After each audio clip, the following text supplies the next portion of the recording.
Are you ready to go deep? Welcome to the Whole Being Zone. Discussions on the day-to-day ways we strive to play big and be whole. Welcome to the Whole Being Zone. This is Wendy Reese Hartman. You might notice that I have a new last name. I got married since our last episode. Today's guest on episode 133 is somebody whose story really intrigued me and touched me deeply because postgraduate work, I was working in a community in Phoenix doing community gardening, urban gardening, and a very specific program as something to help community development in an underserved community. And I was recommended to work with a program that the Arizona Department of Juvenile Corrections were doing. It was a 12-week program that took youth after they came out of incarceration to transition them back into the communities where they had gotten in trouble, where they lived, where their families lived, where they were from.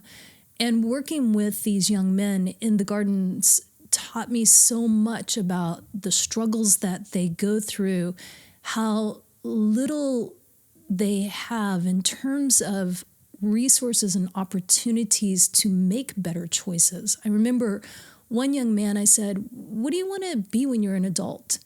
And he said, "What do you mean, miss?" And I said, "Well, what do you want to do, when you finish high school and you're done with all of this?" And he looked at me really strange and he said, "I don't know." I said, "What do you mean you don't know? You've never really thought about it?" And he said, "Nobody's asked me that before."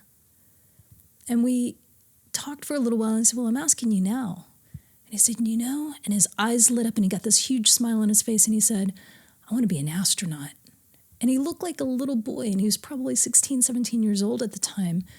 And we talked about how he could move forward and achieve that goal if he really, really wanted to. And he thought about it for a while, and he said, "Yeah, but I got this rap following me, and chances are I'll end up in prison." And so that brings us to today's guest. Booker Gies was born in the Bronx and graduated from Delaware State University with a Bachelor's of Science in Fashion Merchandising. After working as a freelance clothing designer for several urban wear companies, Booker created his own collection of women's streetwear. Parental obligations became a priority, and to provide stability for his son and daughter, he sacrificed his dreams of designing to become a juvenile counselor for the New York City Department of Juvenile Justice. Booker currently lives in New York City, where he works in the private sector with adolescents put at risk, and he raises his children. He is the author of the book, Locked Up and Put Away, My 10 Years as a Juvenile Counselor. Without further ado, let's hear Booker's story.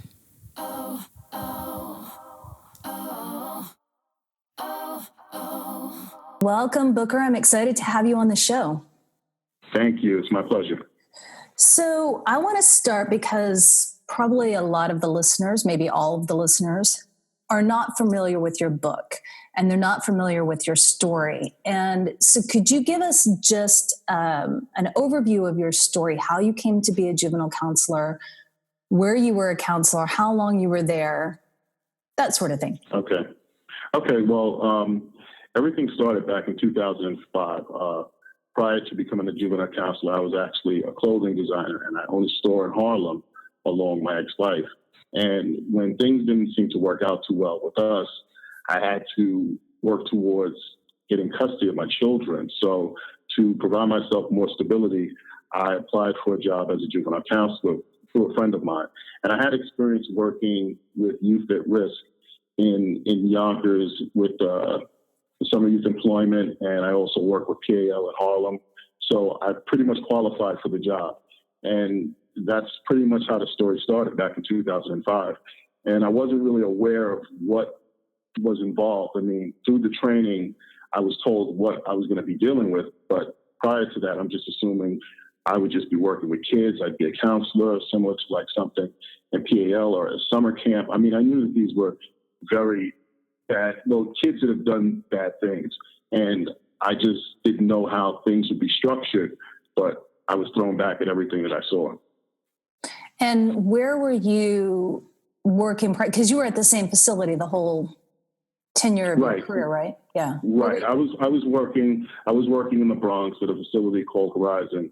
It's located on 3rd Avenue in the Bronx. The way the juvenile justice system in New York City is structured is that back in 2005, the original location was in Spofford, which is a legendary place where kids have just been abused, or the staff just kind of took advantage of the kids under that setting. And they closed it down in 2011. But when I started working, it was still open, and they had 2 other facilities, one on 3rd Avenue in the Bronx and another one in Brooklyn called Crossroads. And I started working there at Horizon. Okay. And how long did you work as a juvenile correctional counselor? Sorry. 10 years.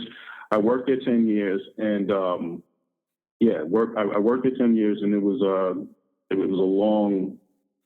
long stay. I probably, through people reading the book by chapter 5, you're probably wondering why am I still there. But, I was drawn to these children just based on their circumstances, and I felt like I could make a difference. I didn't necessarily grow up the way they did. I'm an African-American male, and I'm a father. So, and I grew up without a father. So I could relate to what they dealt with, and I thought that I could help them. But the way the system was structured, I didn't have much input on helping them change their life. So tell us a little bit about your childhood. How was it different? Well, I grew up in the Riverdale section of the Bronx, which is pretty much like a multicultural neighborhood. And, most of my friends were either Asian or Caucasian. And at the same time, I had a lot of African-American friends as well. But, we were all pretty much fairly treated. There wasn't a lot of discrimination. There wasn't a lot of racism. Most of my friends were receptive of me, and their parents were also receptive of me. And I just didn't grow up on the other side of the tracks where in kind of like a hood or a predominantly Black neighborhood where most of the children in that environment are subject to just very bad conditions. So, it's kind of culture shock to me to work in this environment and to really see how they interacted with each other and how they pretty much glorified the whole experience being locked up. It was almost like a badge of honor for them. They weren't, growing up, my mother was a professor, so she always encouraged my brother and I to pursue education and to get, go through college and do good in school. And, we had a lot of activities on the side and play sports. So I didn't grow up just hanging out all hours of the night and just being out with no consequences to my actions. So I always tried to, in that environment, encourage those young men that I dealt with to get an education and to, there were consequences to their actions, but sometimes the environment was set up in a way where they just felt like that wasn't the answer to the things that they needed to get. It was always a take mentality and never really a give back or an appreciation for the things that people like me were here for them to do. So it was really crazy. And what happened that caused you to leave? Well, it was a series of events. I mean, what happened back in 2011 was that when Mayor Bloomberg took over, he merged the juvenile justice system with ACS. And when he did that, they pretty much are there to protect children. So they always look to see what the counselors were doing wrong if something went wrong. And that wasn't always the case. There was always a mental illness component involved that was kind of neglected in the facility, just because most of these kids were taking medication, and probably in a lot of ways, a lot of them needed to be in a hospital. But because of their behavior, they were placed in this environment. And, you'd have kids that might have pulled a fire alarm along with a kid who probably was there for murder. And that just was not a good mix. There was no separation to the behavior. They were just all lumped up in one group based on age. Pretty much the group that I dealt with were kids from the age of 10 up to 15. So I would be on a hall with about 16 young men, and there was a mix of them just based on what they were accused of, and they just all gravitated to a very nasty side of life. And that wasn't anything that I was, I've ever experienced, so it was very hard for me to adjust to that setting. And what ended up eventually happening was I just felt like I'd be better suited leaving that setting and doing what I'm doing now, which was to write the book and to show the public exactly what happens on the inside. And hopefully through podcasts like yours and book signings and, interviews, I can speak on what actually happens. And hopefully more kids will see that there's no glorification in being locked up at all. Right.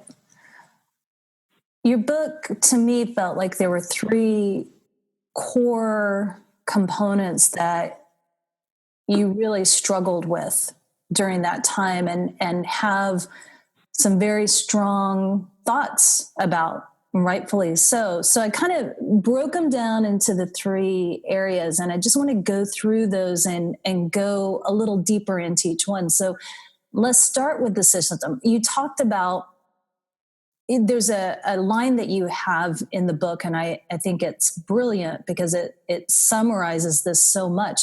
The system was never made to benefit these children.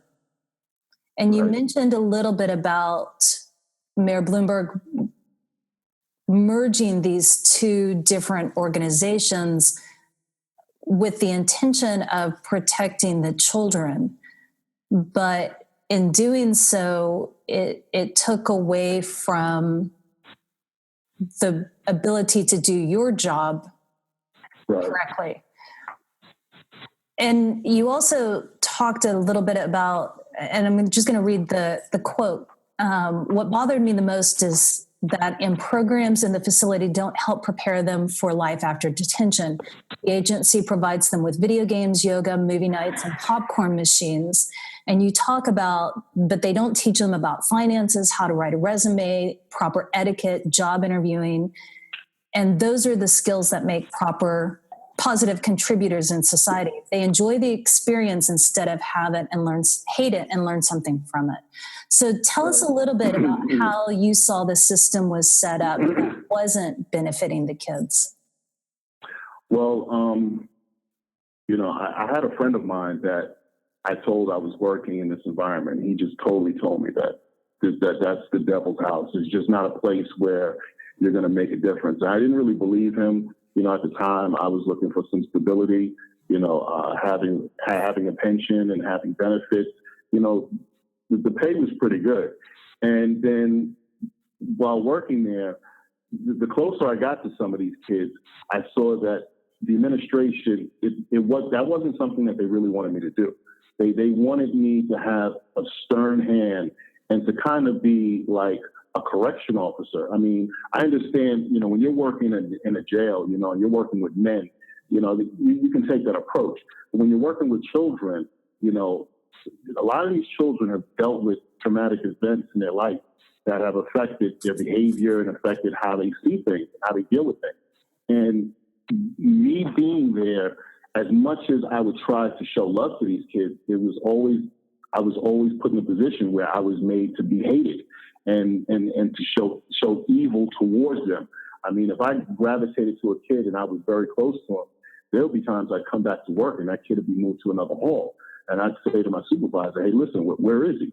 Oh, you guys were getting too close and too comfortable. And I'm like, well, wait a minute. I mean, one of the problems with these children is that there's nobody that stays in their life. So for you to take somebody away from him that's making a connection, how rewarding, how does that kid feel about that? And all that did was just put that kid into a crisis all the time. And as much as I felt like coming to work, I would be making a difference, there'd be a lot of times that the way the system was structured, they would put me in very uncomfortable situations where I was always made out to be the bad guy and made out to be the tough, stern person. There'd be times when I see a kid come in and they want to search him and he was uncomfortable being searched. So you have like 4 or 5 supervisors, or 2 or 3 supervisors, and maybe a bunch of security guards surrounding this kid to take his clothes off. And I'm saying, what are you doing? And after speaking to that kid, you find out that he was sexually abused. So how don't you do the research behind that and take more of a subtle approach? And it just got to a point where I started to personalize a little bit too much of what was happening at work, and it was affecting my personal life.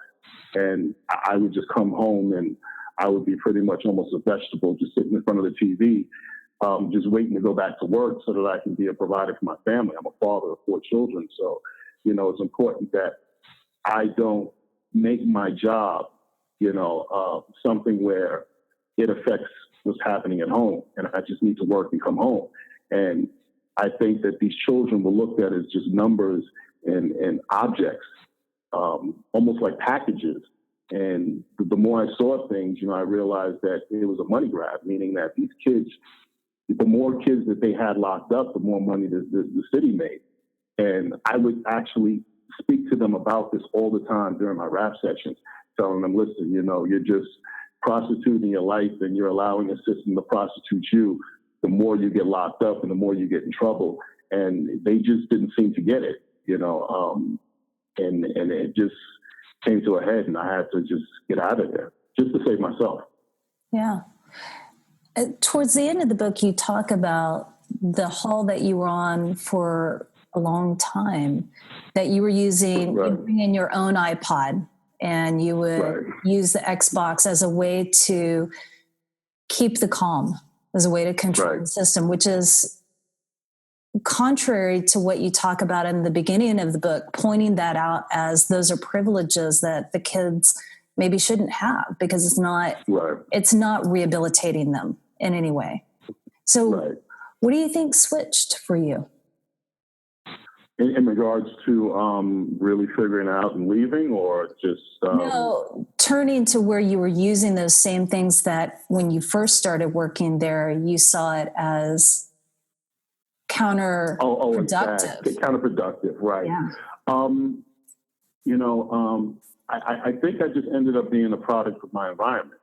And, it was one of those things where you try to do good and you kind of just get stepped on and you kind of start getting abused. And then you realize in order to get through the day, you have to make some, not really connections, but you have to kind of do things that were below the belt to get through the day. Like there were situations where I could have a good group of kids and they would throw a kid into on my hall that was a problem everywhere else. And they figured, okay, well, we're just going to put him there because no one else will accept him. So I would say to the supervisor, listen, this isn't going to work. There is going to be a fight. He's going to get jumped. Do not put him there. And they would do it anyway. And I would just want to be proven right at times.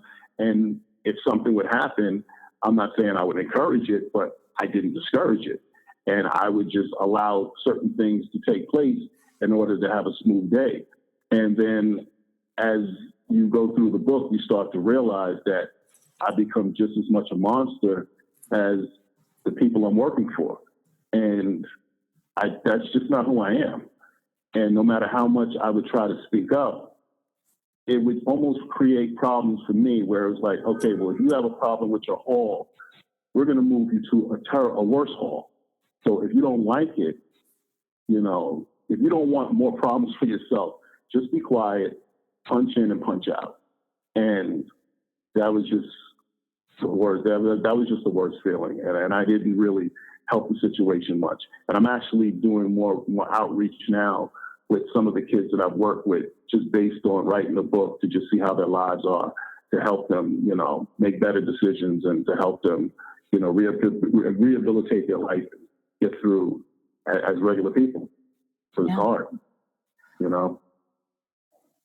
Talk to us a little bit about when the kids would ask you about probation versus finishing their sentence.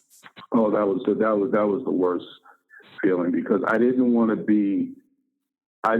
make that decision for them, and it wasn't for me to make. But the sad part about it is a lot of these kids don't have the proper legal representation. You know, normally these are appointed lawyers who they're meeting for the first time. And, you know, unfortunately, these lawyers are like backlogged with maybe 5 or 6 cases, even more a day with, you know, clients that they don't even know, but they're meeting them for the first time. So the chances of that kid winning a case is very rare because these kids can't afford to pay for a lawyer because their families aren't in a position to do it. So what ends up happening is the way the system is structured, they may have a first offense, and then after that, you know, they'll be stuck with a decision to make. You know, should I stay here for 6 months or go on 5 years probation? And 5 years probation could be, you know, they could wake up late and not report to school and get locked up, and then that 6-month period turns into a year. You know, and I really wouldn't know what to tell them. You know, I would just tell them to speak to their social worker, the caseworker that was on duty, to see if there were better options for them, because, you know, and they would really respect my opinion. And it was hard sometimes because sometimes I would just tell them, listen, you know, get out, you know, take the probation. And then without a doubt, they'd be back in like less than a month or over something foolish. And I'm like, well, I'm going to stop telling them to do that because it's not working, you know. So that was a hard thing. And the kids are basically going back to the same environment that they came out of. So it's almost set up to fail. All the time. Yeah. It's always set up to fail. And I really don't know what the answer is. I think that now I believe that the beauty of me writing this book is that I'm put in a position to kind of educate these young men on what's not good about jail, what's not good about detention, you know, get to them early. I have a speaking engagement set up in Long Island next month where I'm going to be speaking to a group of young men, and a lot of them are at risk. And the way the program is set up is that they get a lot of people that have been locked up talk to them about the bad things about jail. And I think for the first time, you know, working as a juvenile counselor, I'm put in a position to really help change their outlook and their mindset on what it is that they want to do with their life. So that's where I am now. Let's talk about the administration. You felt that the juvenile counselors had little to no rights. They were called counselors, but they weren't allowed to counsel, and were basically pawns in a big chess game. What were the makeup of the races of the juvenile counselors? Because you talk about this in your book. All of them were Black and Hispanic. Okay. All of them. I mean, every now and then I might see a white kid or I might see an Asian kid, but that was very rare. I mean, kids get in trouble everywhere. And I just think that these kids that I was dealing with, they just were around an environment that was always toxic and always staticky. They leave the house and, you know, the options are use drugs, sell drugs, join a gang, fight, steal. And this is who they're around. These are the people who they're around. And now I understand why my mother moved me and my brother to where we live, because just the quality of life is that much better. Right. I mean, just because the people where we live care about their environment. You know, I mean, you can even tell if you go into a bad neighborhood, you know, why is the garbage can piled up and never moved for like weeks? Not weeks, but maybe days. And how does that happen? But where I was raised, they're never full. They're always empty. And I just think that these children are in an environment where everything, it's like a hole that they cannot pull themselves out of. Yeah. And their parents, there's never a father at home. So there's a mother raising them. And even that has its ups and downs because, you know, I mean, I don't know the personal life of some of these kids, but most of the time, you know, they have, you know, brothers and sisters from different fathers, and, you know, it's just crazy. And I just think that a lot of them just believe sometimes that this is where they belong. And it's such a sad setup. And I think there's so many parts of the administration that have to change. I mean, from the lawyers to the judges, and where I was working, my biggest problem was the people who were running the facility. Because what happened was that when they closed up Spofford in 2011, that came from pressure from the neighborhood. The neighborhood didn't want that facility existing there anymore, and they closed it out of respect for the neighborhood. But what they didn't do was they took those same people that were responsible for the things that went wrong in Spofford, and they moved them to my facility. So my director of administration, my executive director, she used to run Spofford, okay? How is she still running this facility? And it's not getting better. There's still kids getting hurt. There's still staff getting hurt.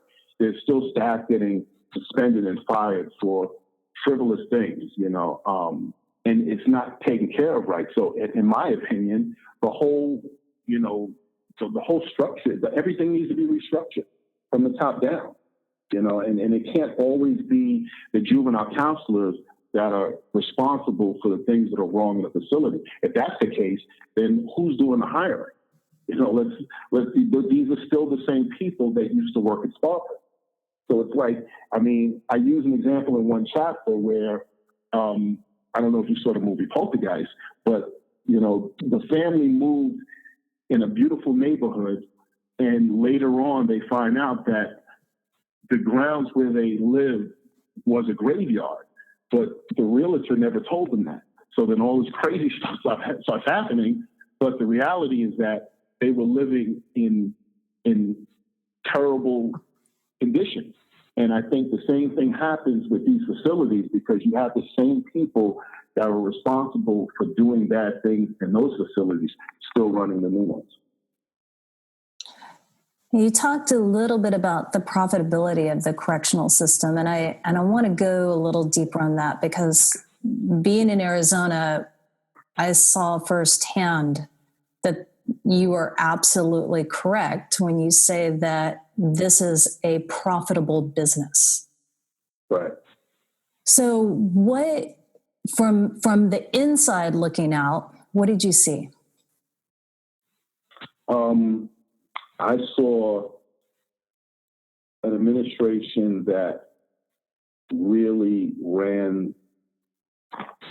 handled these children like they were furniture, meaning that they were property of the state, and they provided an income to the state.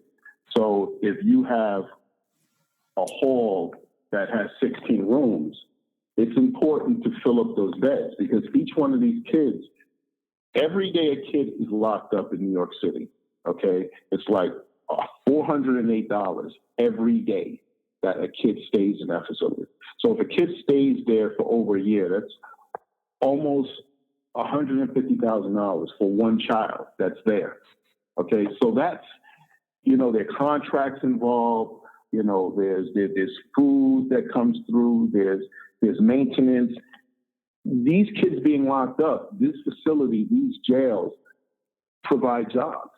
And I started to see that I was actually a product of these children and having their lives destroyed, because we were never in a position where we were actually making a difference in their life. Like I go on in the book about the popcorn machines and the movies and the video games and everything, it's almost like time stops for them. And they're not learning anything in this setting.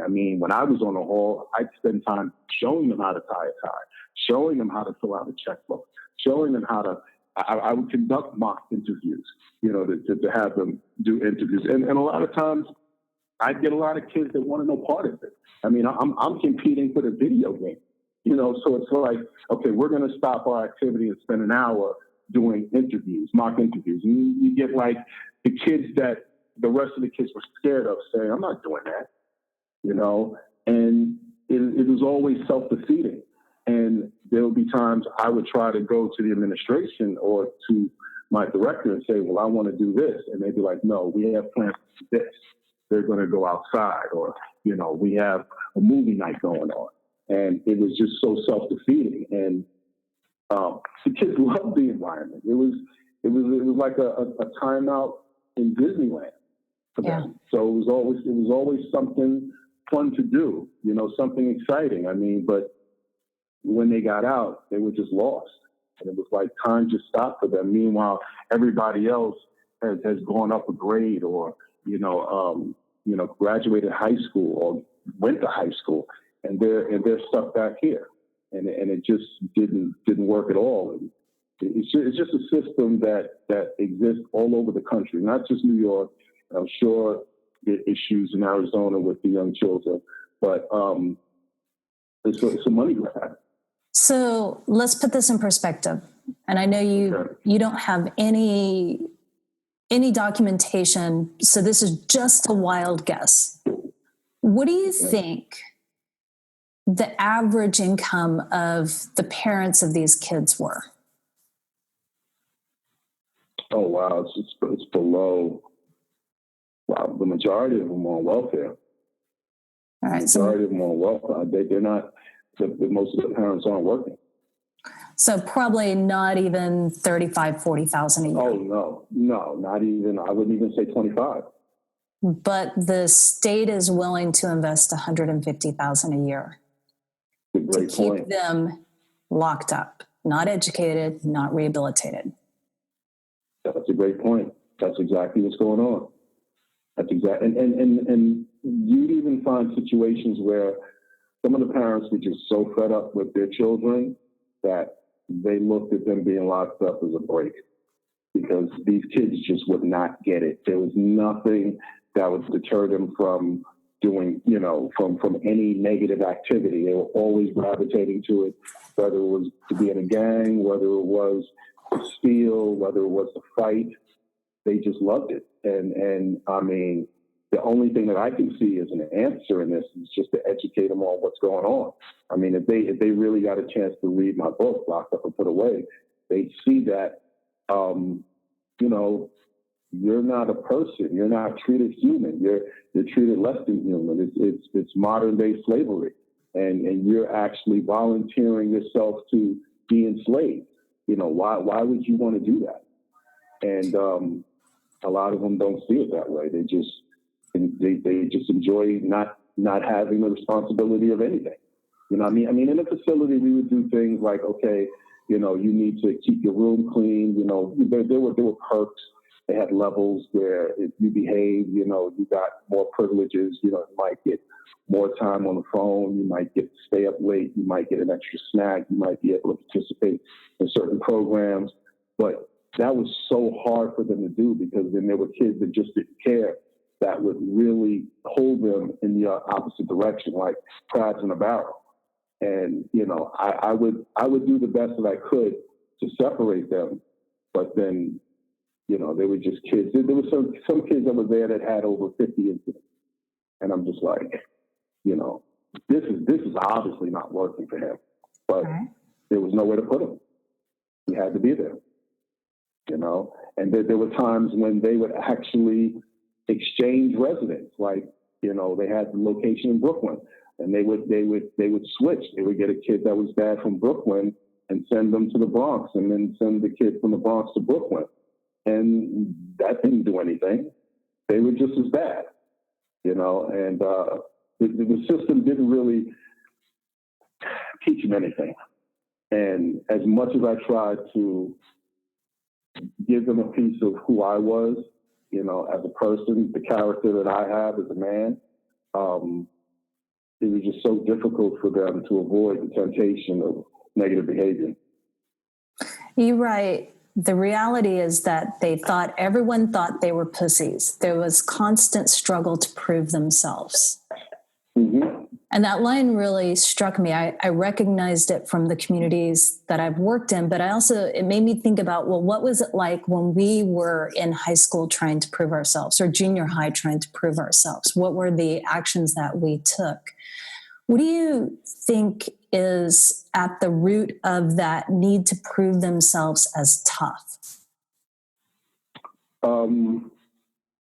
Growing up, my father passed away in a car accident, and I might have been 4 when it happened. So, I'm 49 now, and I grew up my whole life without a father figure in the home. And I just think that my mother did a tremendous job keeping me and my brother from the streets. And there was nothing that anybody could say or do that would make us feel less of a person to want to do something, to be a part of something. So I think a lot of times when you are in a single family home, the streets kind of raise you. And the way the streets are set up, it's a competition of toughness to see who can take the most, or who's the best fighter, or who's the fastest, or who's the strongest. And anything less than that, you would get teased. You would get worse criticism from your peers if you were less than something. So sometimes you would just do the most outrageous thing to get the most attention. And that in that environment, that happens all the time. I remember when I used to work I used to work for PAL in Harlem, and I used to work on 129th Street. It was a block that was blocked off it's like a play street where we would bring out activities for them to play, do volleyball. We'd have a basketball set up and everything. There might have been about, believe it or not, like 30 kids in that neighborhood. Every single kid every day had a fight. Every single kid. And if one kid just would try to avoid a fight, he was provoked and pushed into one. And I just couldn't believe it. You know what I mean? I couldn't believe it for the life of me. My son right now is 18, and he's a freshman. Well, he finished his freshman year at Binghamton, and he's never had a fight his whole life.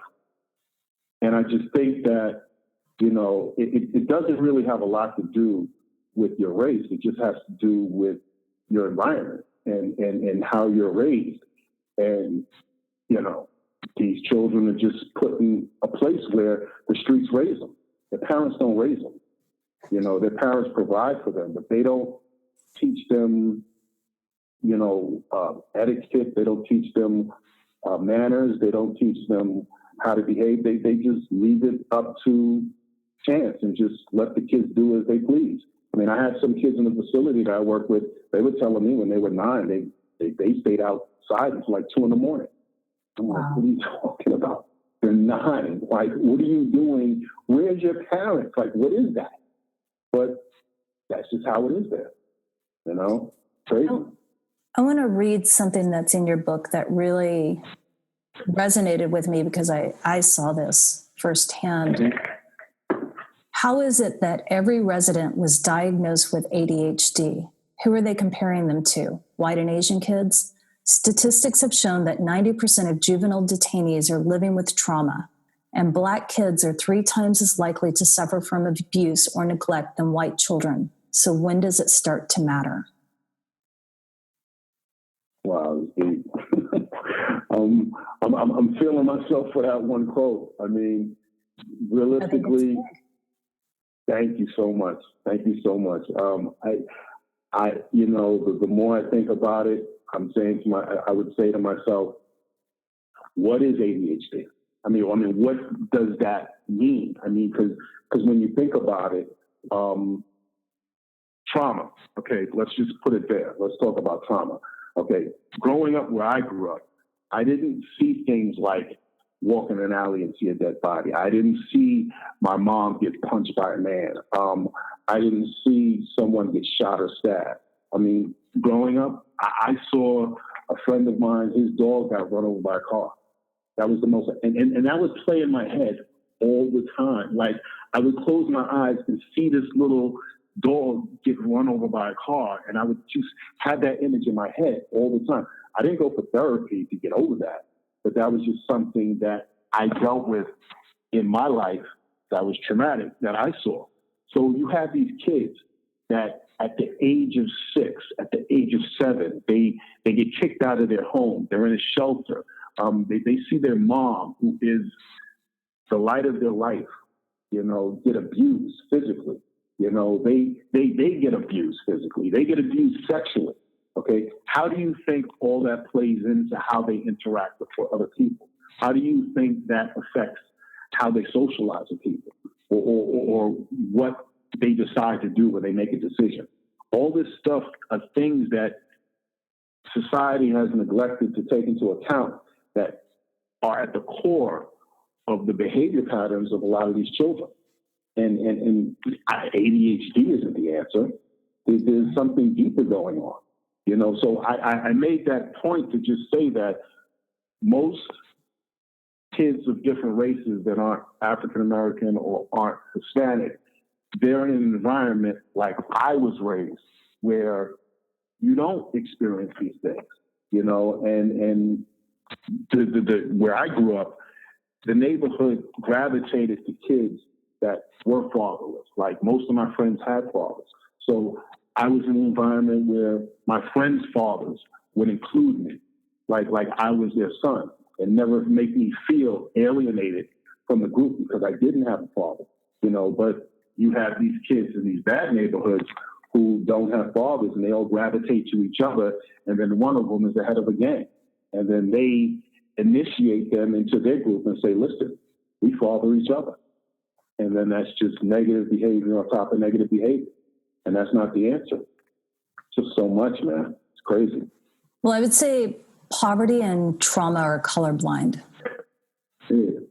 Because I have seen, as a white woman, growing up in a low-income neighborhood and going back to that neighborhood and it being even more low-income than it was when I was growing up, poverty and trauma are colorblind. Very true. And Very true. And I think that's really at the core of what we're talking about today. But I want to go back for just a second, because there were two other things that really caught me that I want to ask you about. You said the kids in your hall were aged 10 to 15. Right.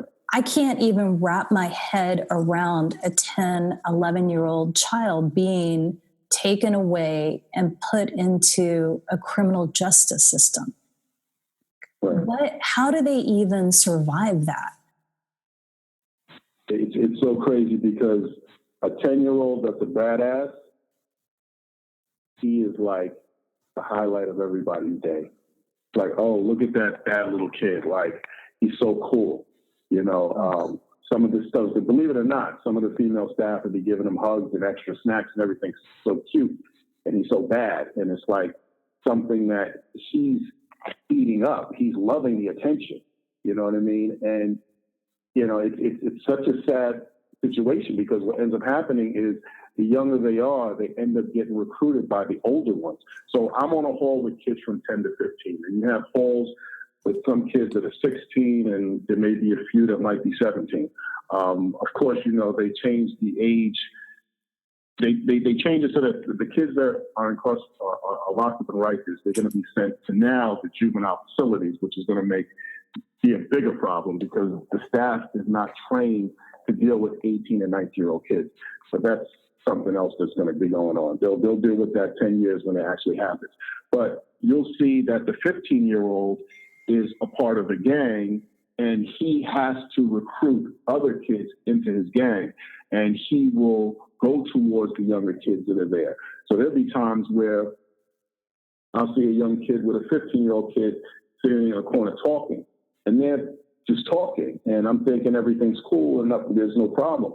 And then the next day I'll come to work and I'll find out now he's a member of the Blood Gang, or he's a member, or he's a Crip, or he's a 1090, or he's a Latin King, or, he's a YB or a YG, or, or he's, one of these other gangs. And it's just crazy, because there's no, you would think that the staff in that environment, they would think, okay, the day is peaceful because these kids are talking, but they're not really talking. They're scheming. They're scheming on jumping other kids. They're scheming on that little kid. If you don't beat him up, we're going to beat you up. If you don't punch him, we're going to punch you. So what does he do? He has no choice. And then if he comes to me and tells me what goes on, then the entire building categorizes him as a snitch. So he'll get destroyed every day if he's exposed as a snitch.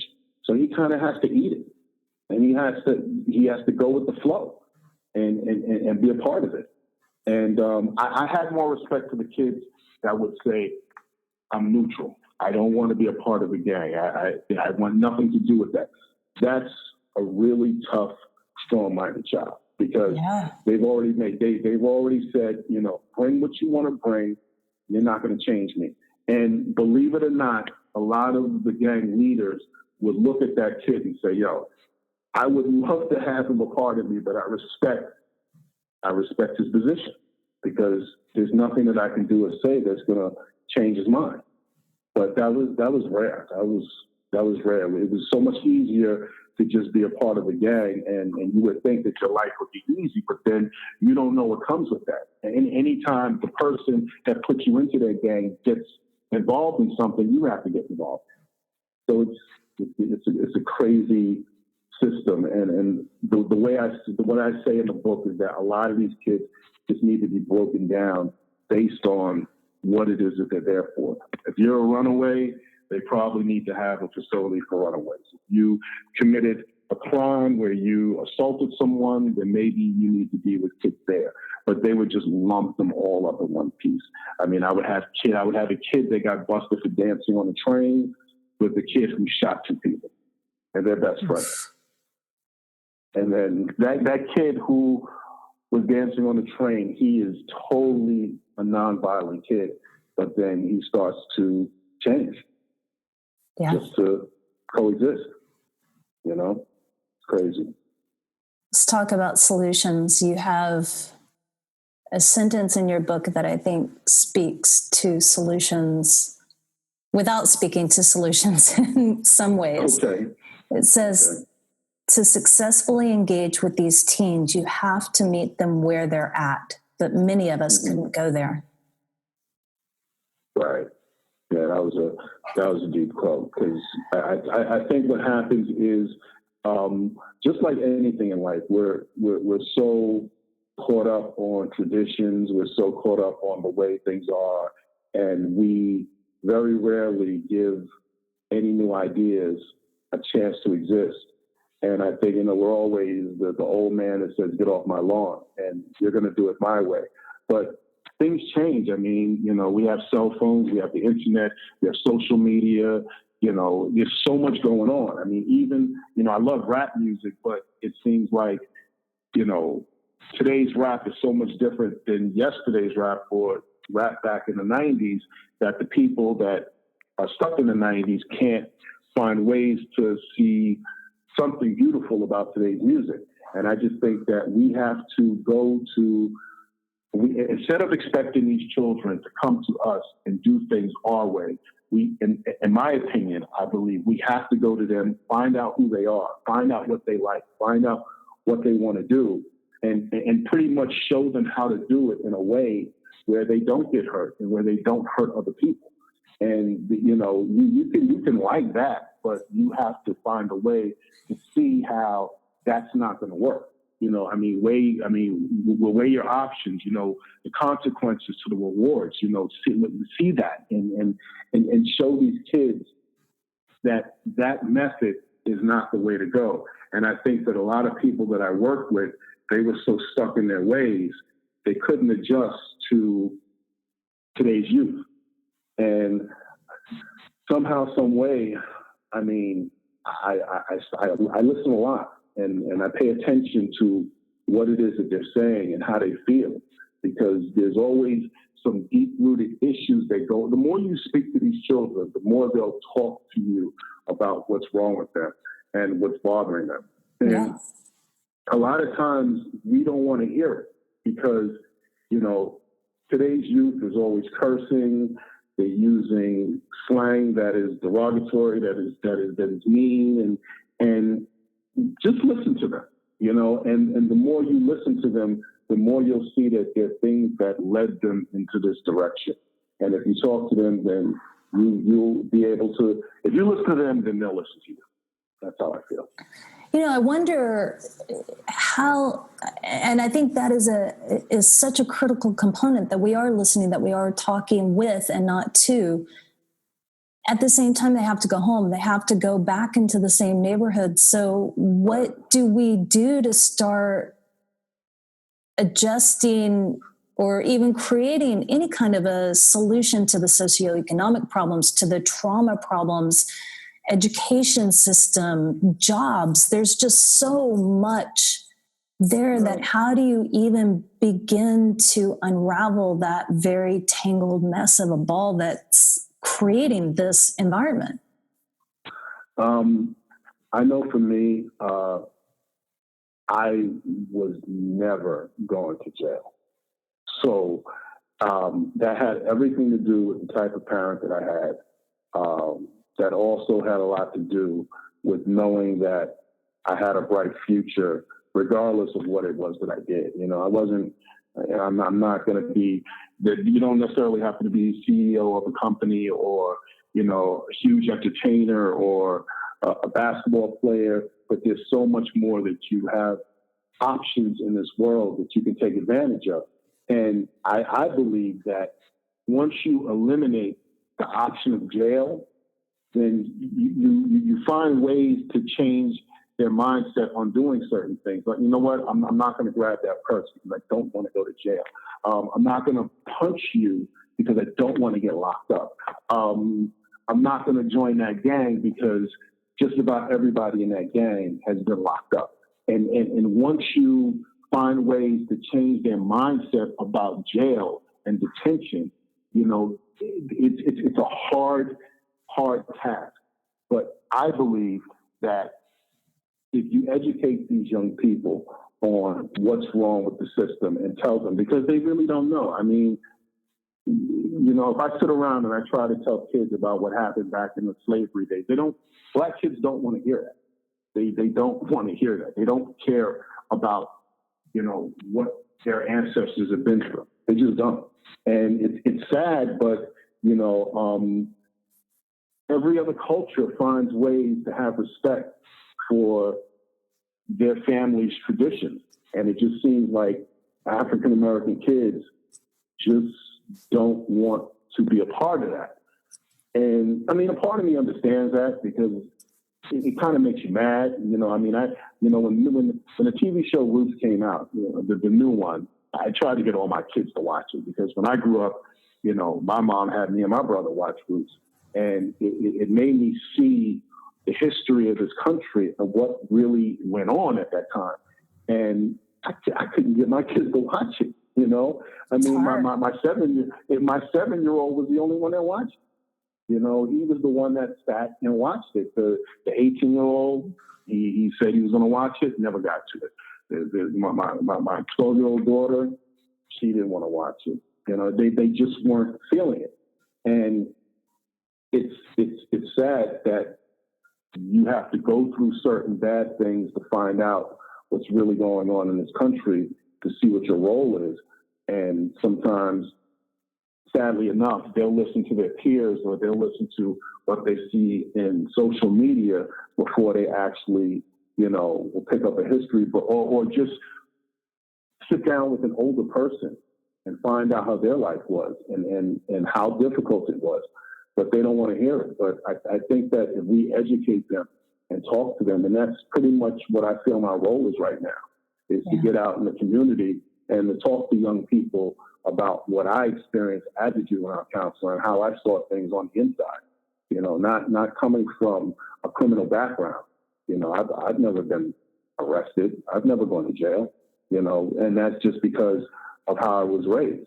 But working in that setting, I kind of saw how the system pimps them out, and they think it's cool, but it's not a badge of honor. It's not a something that you can say, okay, pat on my back because I went to jail. That's kind of how they see it. Is there any final thought or any request that you would like to ask of our listeners? Oh man. Read the book. Read Locked Up and Put Away. You'll enjoy it. It's a great read. I think that through the book, I kind of make you feel what I felt, the pain, the sadness, the struggle, and the decision making on what it was that I had to do to coexist in this environment, which was horrible. And I think that the biggest thing that I would want to tell people is that I don't know what to tell people. I want to talk to young kids, and I want to tell them that there's no glorification of jail. There's no glorification of street life. Street life is all a myth. You hear these rappers talk about, I'm hood, I'm street. Nah, that's crap, man. There's nothing beautiful about glorifying street. There's nothing beautiful about glorifying, shooting people or pulling out a gun or hurting people. That basically is a ticket to modern day slavery. And if you like being in chains and you like people telling you what to do, then maybe that's okay with you. But that's not something that, for I know Black people, that's not, we've come too far to constantly find ourselves going backwards. And we are constantly going backwards. And I can't tell a grown person what to do. There's so many people who have opinions about me writing this book. Some people find me to be a whistleblower. Some people have said that I've exposed certain people's personal lives, because I changed all the names. I mean, everybody's name is changed in the book, but it's a true story. And basically, if you did something wrong in that environment, check yourself. Don't be mad at me because I actually, put together my memoirs on what I've experienced. If you want to talk about what you experienced, write your own book. But basically, I feel like I'm doing a great thing because for the first time, I think in the history of book writing, that a juvenile counselor has actually written a book about the experience about being a juvenile counselor, and you will enjoy it. And hopefully, through speaking, I can keep some of these kids out of jail. Well, thank you. And I want to also give a shout out to your mom for doing such a great job and raising without a doubt. A young man Thanks, who's Mom. turned into a great man. So thank you for writing this book. Thank you so much. Thank you for your time. Thank you. Thank you so much. I appreciate it. I hope you enjoyed today's episode. This is, like I said, a subject that really touches me because right now there are 34,000 youth that are incarcerated. I mean, really think about that. 34,000 kids that are living in a situation that, in some cases, as Booker said, it's better than where they came from. But is that okay? I don't think it is. And when we think about where they are heading to in adulthood, the current statistic is that 1,330,000 people are incarcerated in state prisons in the United States. 630,000 are in local jails, and 197,000 are in federal prisons. That's a lot of people.